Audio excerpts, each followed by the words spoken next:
Então, boa noite a todos. Que a paz de Jesus nos envolva e que as suas bênçãos alcancem o nosso lar, os nossos familiares, os nossos amigos, os nossos afetos e os nossos desafetos. Que assim seja. Permita-me só, em primeiro lugar, perguntar se está frio, porque eu estou a tremer. E permitam-me também só uma palavra de agradecimento a todos os trabalhadores da casa que desde o primeiro momento me receberam com um abraço fraterno. A todos vocês, que eu já não chamo de amigos, como diz o mestre, já vos chamo de irmãos, a todos vocês o meu obrigado pela forma como me acolheram, em especial os diretores e os dirigentes desta casa, o meu muito obrigado pelo voto de confiança. Eu hoje trouxe uma roupa branquinha, se houver alguma coisa que não corra bem, eu vou-vos pedir que digam só que eu estava limpinho, está bem? E o resto vocês sejam bondosos e não cometem aquilo que possa correr menos bem. Então o tema que nos propomos falar hoje é as doenças de hoje e as curas do Evangelho. Que relação é que isto pode ter? Que esperança é que nós podemos alcançar com essas curas hoje? Que mensagem é que elas nos podem trazer hoje para cada um de nós? E percorria Jesus toda a Galileia, ensinando nas sinagogas e pregando o Evangelho do Reino, curando as enfermidades e moléstias no meio do povo.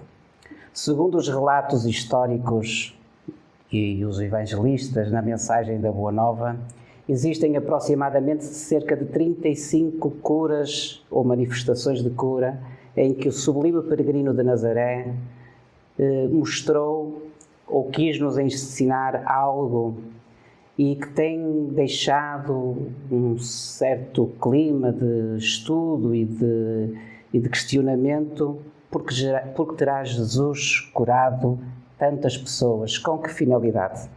E é isso que nós nos vamos debater hoje. De quantas as pessoas que foram curadas de todas as pessoas que foram curadas, quantas se encontram entre nós? De todos aqueles que puderam receber os fluidos de cura de Jesus, quantos é que estão entre nós? A resposta parece óbvia, fisicamente, nenhum. Nem mesmo Lázaro, que segundo os relatos estaria enfaixado já há 3 dias, tempos depois, também ele terá desencarnado. Então, por que razão Jesus curava? Com que finalidade? O que queria ele demonstrar com as curas que operou? São inúmeras as questões que se levantam e todos ficariam sem resposta se apenas lhe observássemos no sentido com os olhos do físico. Por que razão curava Jesus? Se cedo ou tarde todos padeceram segundo a vida física, segundo o corpo. Qual a verdadeira cura que Jesus quer operar em cada um de nós?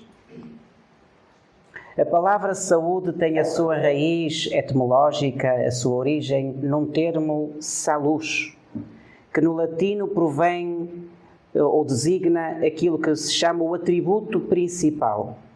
E no grego provém de um outro termo que é allos, que designa o sentido da totalidade e que mais tarde deu origem à palavra holismo e holístico. No campo dos estudos científicos, o sentido holístico busca tratar o indivíduo como um todo, levando em conta os seus fatores físicos, sociais, emocionais e espirituais. E a doutrina espírita comunga do mesmo entendimento. A saúde é entendida para o espiritismo como a imortalidade da alma, no sentido da pluralidade das existências, ou a reencarnação. Ou seja, na totalidade do ser, no sentido holístico da origem palavra saúde, no sentido em que avalia o corpo, a mente e o espírito.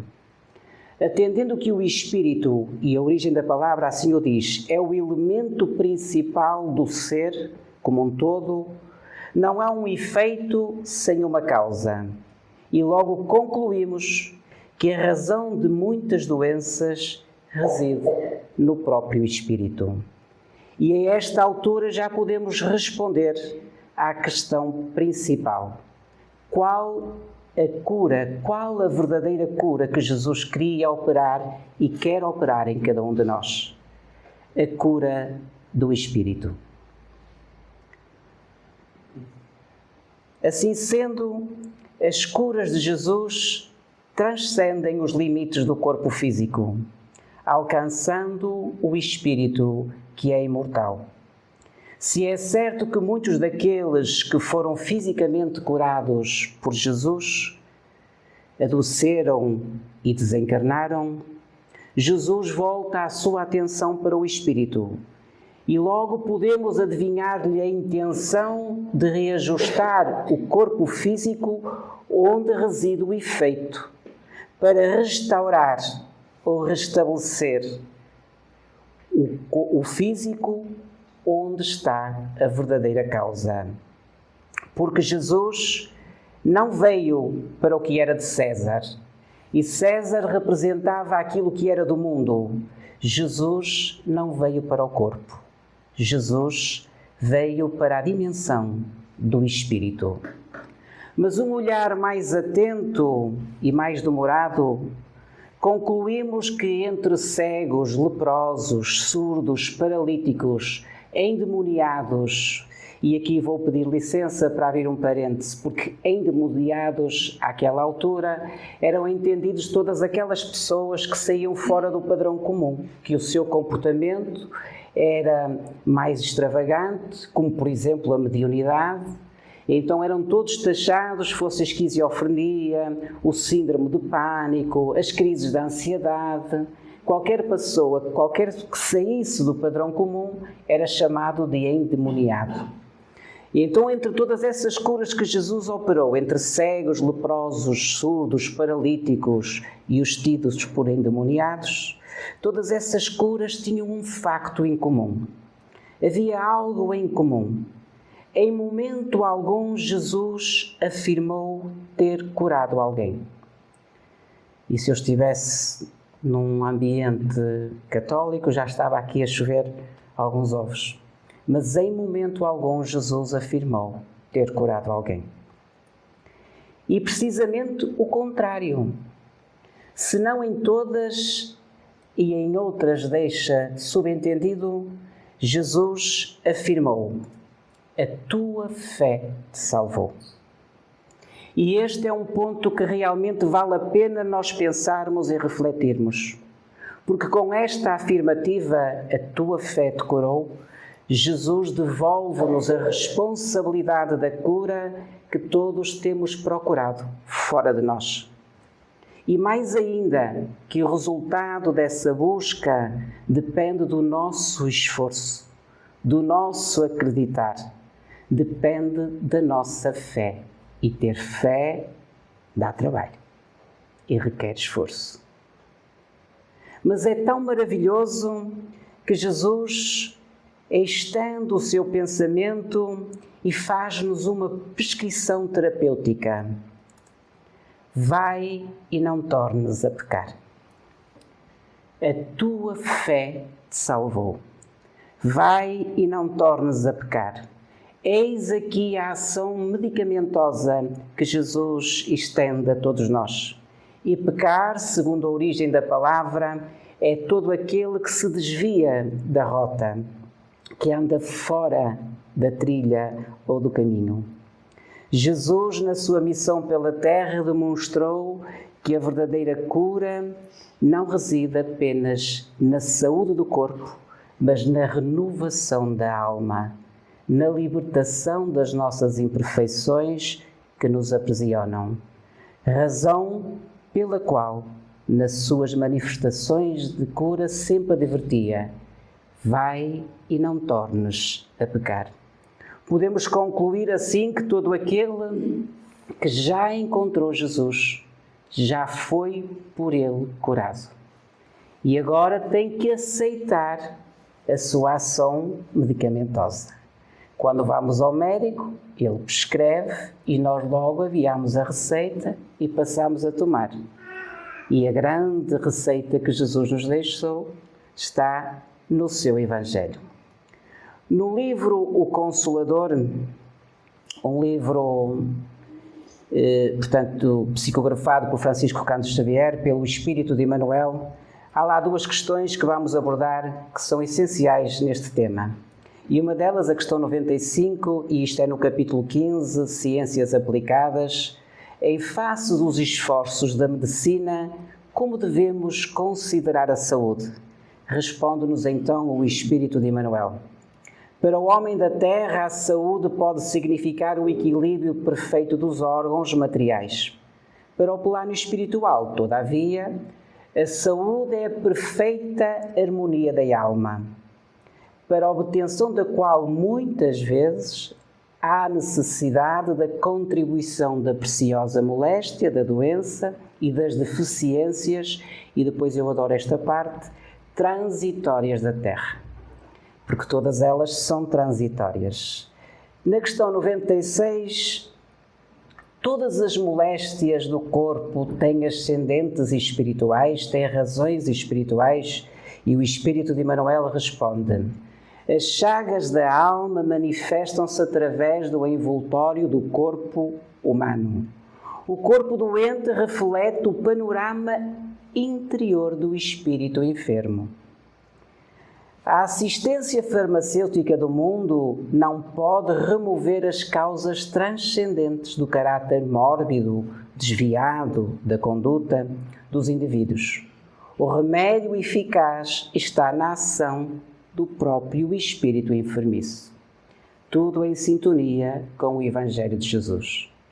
A tua fé te salvou, vai e não tornes a pecar. Ou seja, Jesus diz, estás curado, estavas doente porque o teu espírito precisava, mas agora que já encontrastes a cura, vai e não voltes a fazer o mesmo, não voltes a cometer os mesmos erros, porque senão a doença volta para ti.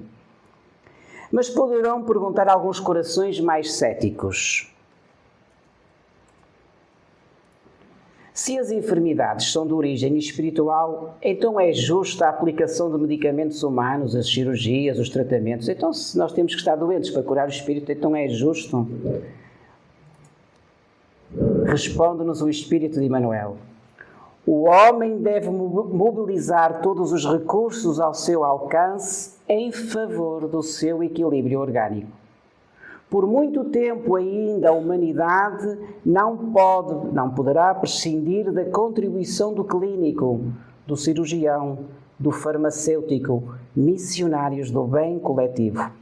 O homem tratará a saúde do corpo até que aprenda a preservá-la e a defendê-la, conservando a preciosa saúde da sua alma.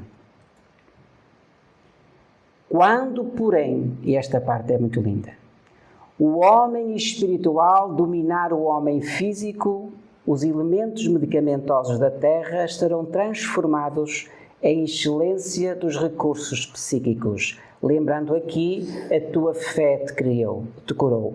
A força de acreditar. Os nossos pensamentos estarão mais alinhados, teremos a força mental para andarmos então no caminho certo, na rota certa, não nos desviarmos, e então aí temos os recursos psíquicos que serão a grande oficina, achar-se-á elevada a santuário de forças e possibilidades espirituais junto da alma. Ao analisarmos então as posturas terapêuticas do Cristo e estudando todas as curas apresentadas nas narrativas evangélicas, sobre a ótica espírita e à luz deste Consolador, que é uma palavra tão apropriada porque nos consola efetivamente, o Consolador prometido por Jesus, podemos concluir que todas essas curas estão carregadas de um profundo simbolismo e que cada personagem que cruza com Jesus carrega em si mesmo o psiquismo de todos nós, as nossas emoções, os nossos conflitos internos, as mazelas do nosso espírito enfermo, e que são assim como protótipos a direcionar a nossa atenção para o nosso papel curador, autocurativo. Então, a título de exemplo, na cura do paralítico de Betesda, podemos contemplar-nos, cada um pode contemplar-se a si, quando fraquejamos e nos rendemos à paralisia no serviço ao bem comum.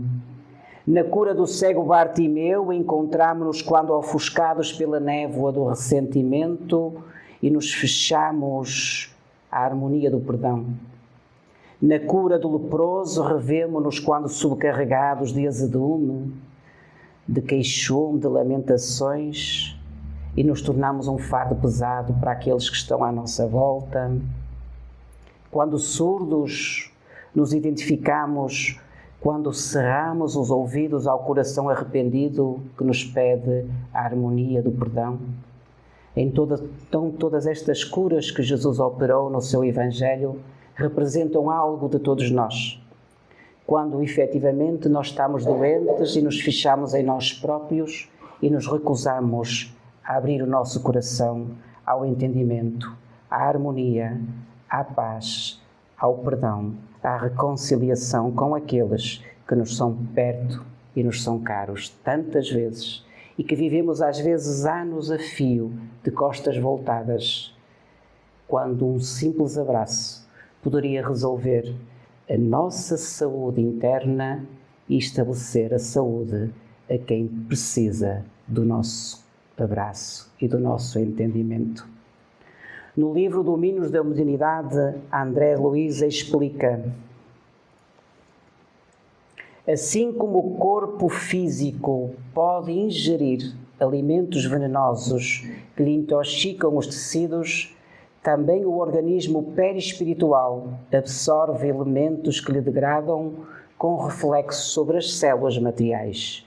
Ou seja, assim como quando nós comemos algo que está degradado ou comemos em excesso, nos vai prejudicar as células do corpo físico, também o espírito adquire pelos nossos pensamentos, pelas nossas atitudes, pela nossa falta de entendimento, adquire como que algo tóxico, algo que vai perturbar o nosso corpo. E é então neste determinismo, que é igual para toda a gente, em que o nosso corpo físico se vai tornar numa válvula de escape, onde o espírito terá que expurgar pelo físico aquilo que acumulou, esta toxicidade que foi acumulando pelas sensações, pelos sentimentos às vezes mal direcionados, os sentimentos de inveja, de rancor, os sentimentos de preguiça, todos esses sentimentos que às vezes nos causam e nos impossibilitam de estarmos em harmonia com a nossa alma e em sintonia com a criação. Recordando ainda, desculpem, sei aqui este. Recordando ainda André Luiz, toda a queda moral nos seres responsáveis opera certa lesão no hemisfério psicossomático ou perispirítico, ou seja, toda a degradação moral. Todas as vezes que nós saímos da nossa moral, e cada um tem a sua porque foi desenvolvendo com o tempo.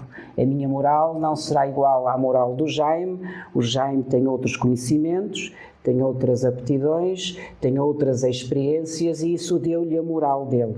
Uma vez desperta a moral, qualquer coisa que vá contra aquilo que é a nossa moral, e nós sabemos quando estamos a agir contra a nossa moral, vai provocar então uma lesão no nosso perispírito, que irá refletir-se, segundo André Luiz, em desarmonia no hemisfério somático ou no veículo carnal, no corpo, provocando determinada enfermidade ou sofrimento.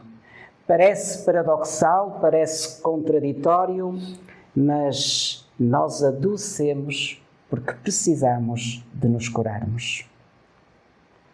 Adoecemos porque precisamos de curar o espírito imortal. E Allan Kardec, no seu Evangelho, no Evangelho segundo o Espiritismo, reforça esta ideia. Os sofrimentos da vida são remédios para a alma. Assim nos convida Kardec a refletir e a compreender que as dores, os desafios que enfrentamos, são oportunidades de aprendizado, de evolução, para a verdadeira cura do espírito, que é imortal. Diz-nos ainda Jesus na sua mensagem de Boa Nova: não são os sãos os que têm saúde que precisam de médico, mas sim os doentes. Eu não vim chamar os justos, mas os pecadores ao arrependimento. Com estas palavras ensinou Jesus que a verdadeira cura espiritual começa no interior do ser, na transformação íntima, na reforma moral que todos temos que fazer. Não basta almejar a saúde do corpo físico, é preciso trabalhar pela purificação moral, pela sintonia com as leis divinas. Como nos afirma também, e com propriedade, e já vimos o Espírito de Emmanuel, a saúde é a harmonia da alma, dando-nos a orientação precisa para compreender que somos viajantes na eternidade, construtores do nosso destino, mantenedores daquilo que se configura em nós estados de saúde ou doença. A dor e o sofrimento, ou mesmo as doenças, não são então um castigo divino, mas sinal que há algo que deve ser mudado. Não adianta apenas viver a experiência dolorosa da dor, do sofrimento. É preciso compreender-lhe as consequências morais. A doutrina espírita não prega o conformismo e, por isso, é lícito procurar na medicina terrena para podermos aliviar o sofrimento do físico. No entanto, não podemos esquecer a necessidade de encetarmos também a reforma que se faz necessária, recordando as palavras de Jesus que nos receitou: vai e não tornes a pecar. Não te desvies da rota. Vai, a tua fé te curou, mas não tornes a pecar. Isto quer dizer que quando as doenças se manifestam no corpo físico, devemos combatê-las e buscar alívio. Muitas vezes necessitamos da cirurgia, de fazer tratamentos prolongados, mas não nos esqueçamos que com isso estamos apenas a tratar o efeito no corpo físico, mas a causa está no espírito, que é imortal. Devemos então encetar esse conceito para que se firme em nós o conceito latino: mente sã, pensamento, harmonia sã, corpo são. A doença nem sempre é compreendida do ponto de vista moral. No entanto, a doença tem início nos defeitos morais, que ocorrem em várias fases das sucessivas vidas ou reencarnações de cada indivíduo. Descobrir que somos responsáveis por elas assusta-nos. No entanto, somos também, como nos afirma Jesus, os autores da nossa própria cura. E assim o Mestre nos fala: eu disse essas coisas para que tenham paz. Neste mundo tereis aflições, contudo, tenham bom ânimo. Eu venci o mundo. E agora, recordando em particular uma passagem muito bonita do Evangelho, quando Jesus ia a passar num percurso e encontrou um tanque onde as águas se agitavam e aquelas águas eram tidas por milagrosas.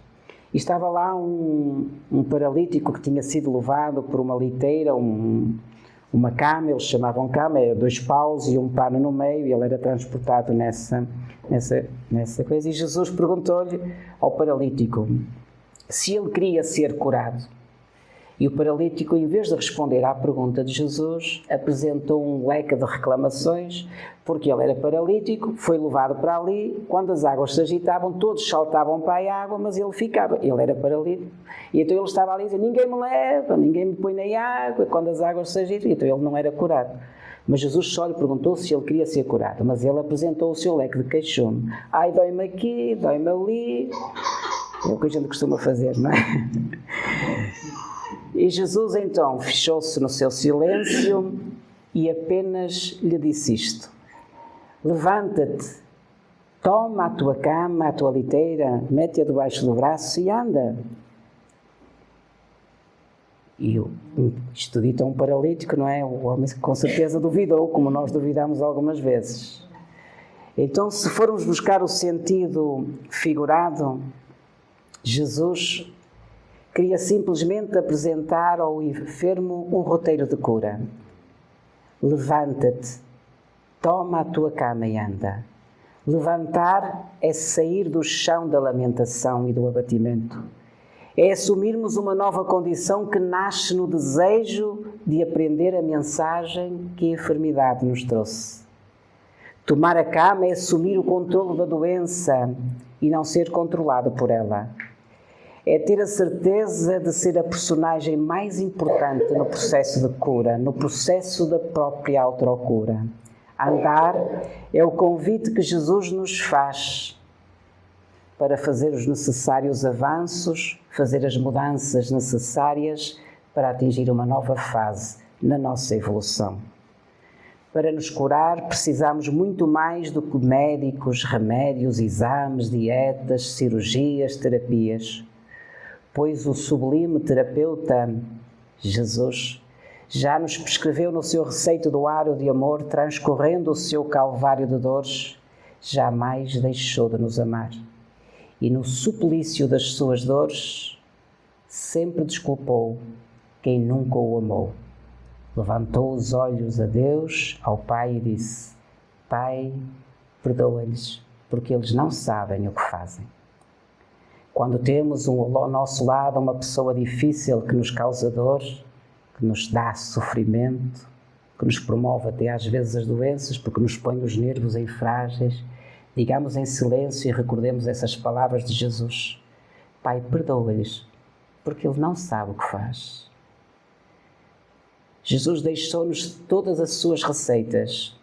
Jesus deixou-nos todas as suas mensagens. Estejamos atentos e despertos para não cairmos nós em tentação, vigilantes com aquilo que Jesus nos confiou. Façamos o melhor ao nosso alcance para que tenhamos a paz. E quem vive em paz tem harmonia na sua alma. E se não logra a saúde física hoje, com certeza irá conquistá-la numa vida ou no amanhã. Porque nós somos imortais. Recordando então, a tua fé te salvou. Aquilo em que tu acreditas te salvou. Jesus, tu se acreditas em Jesus, tu se tens fé e se já te encontrastes com o seu Evangelho, já promovestes o seu encontro com Ele, vai e não te tornes a pecar. Levanta-te, toma a tua cama, segura a tua dor, segura a tua aflição e anda, porque amanhã serás feliz.